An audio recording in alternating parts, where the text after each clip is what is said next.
नहीं आता, लेकिन भक्ति को भी बुढ़ापा आ जाता है। भक्ति का बुढ़ापा क्या है? भक्ति का बुढ़ापा क्या है पता है? जब हम लोगों को जताते हैं, गुरुजी पूरा जीवन बीत गया, एकादशी का व्रत नहीं छोड़ा मैंने, गुरुजी मैंने सारे तीर्थ बार बार कर लिए। ये भक्ति का बुढ़ापा है। क्यों? और नहीं करना चाहते। अपनी उपलब्धियों को जो व्यक्ति गाता है, उपलब्धियों को तो संसार का हर व्यक्ति गा ही देता है। मैं तो कहता हूं जो अपनी भक्ति की उपलब्धियों को भी गाता है। शास्त्र कहता है धन को और भगवान के नाम को जितना लुटा सको लुटाना चाहिए, क्योंकि धन को समेट करके रखोगे टिकेगा नहीं, अपने आप भाग जाएगा एक दिन। पैसा एक पहिए सर्कल की तरह है, उसको घुमाते रहोगे तो अच्छा है, लक्ष्मी को बंद करके कहीं रखोगे तो टिकने वाली नहीं है। ऐसे ही भगवान का ये नाम है, ये सत्संग है। इस सत्संग रूपी नाम का खूब प्रचार प्रसार करो। भगवान का नाम सब लो और भगवान का काम भी सब करो। इन दो चीजों को खूब लुटाओ। लेकिन भगवान के प्रति सेवा क्या है आपकी, और भगवान से प्रेम कैसा है, इसे छिपा के रखो। आप किसी से बहुत प्रेम करते हो, लेकिन उसे दुनिया को बता दोगे तो गोपनीयता क्या रह जाएगी? गोपनीयम गोपनीयम गोपनीयम प्रयत्नतः। जैसे गुरु का दिया हुआ जो मूल मंत्र होता है वो गोपनीय रहता है। और वो मंत्र केवल नाम भर नहीं है, नाम तो महामंत्र बहुत हैं। गुरु के द्वारा दिया हुआ वो मूल मंत्र साक्षात श्री राधा माधव ही होते हैं। बहुमूल्य वस्तु को बहुत अच्छी तिजोरी में रखा जाता है। खुले में लाखों की चीज को भी रख देते हैं, लेकिन जो चीज बार बार नहीं कमाई जा सकती, बार बार नहीं बनाई जा सकती, उसको लॉकर में रखा जाता है।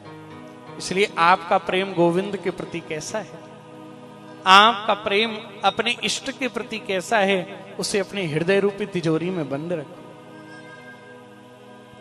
वो प्रेम है, वो अनन्य प्रेम है, वो अनन्यता से भरा हुआ है। भक्ति महारानी कहने लगी मुझे वृद्धावस्था आ गई। क्यों?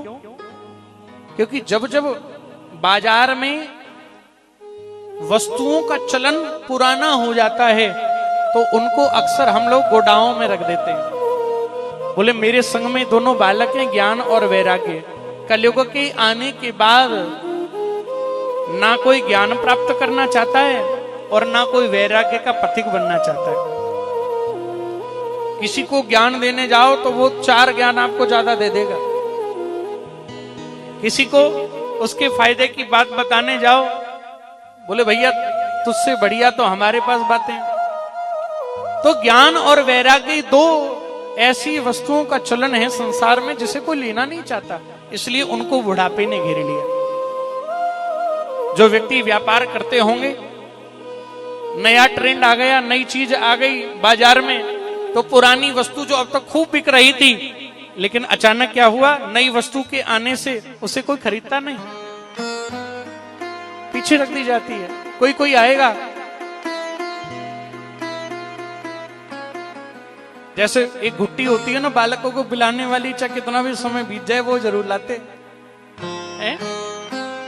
हम बालकों की परवरिश भरण पोषण कितने भी अच्छे तरीके से कर लें, लेकिन जब एक दादी का हाथ लगता है तो बंधुओं वो एक माँ के हाथ में जो सामर्थ्यता है वो है, लेकिन किसी और से जो सेवा कराई अपने बालक का, लेकिन भैया उससे कहीं ज्यादा जब अपने घर के बुजुर्गों का हाथ उन बालकों की परवरिश में लगता है तो बालकों में वो संस्कार उत्पन्न हो जाते हैं। हम सोचें कि घर के बड़े बुजुर्ग बूढ़े हो गए, इनको पता नहीं है, आजकल बालकों को भी मॉडर्न तरीके से पाला जाता है। तो याद रखना बंधुओं, जब आपका विज्ञान फेल हो जाएगा तब हमारे बड़े बूढ़ों की आवश्यकता का वो ज्ञान तब भी वो नया नूतन रहेगा, नया नूतन रहेगा। ये परम आवश्यक है। भक्ति महारानी से कुछ संतों ने कहा, देवी अब गुजरात से निकलते निकलते ना बुढ़ापा आ गया आप तीनों को, यदि ठीक करना चाहते हो अपनी इस वृद्धावस्था को तो एक ही जगह है, जहां रोगियों का इलाज होता है। और वो कौन सी जगह है? बोले वृंदावन है।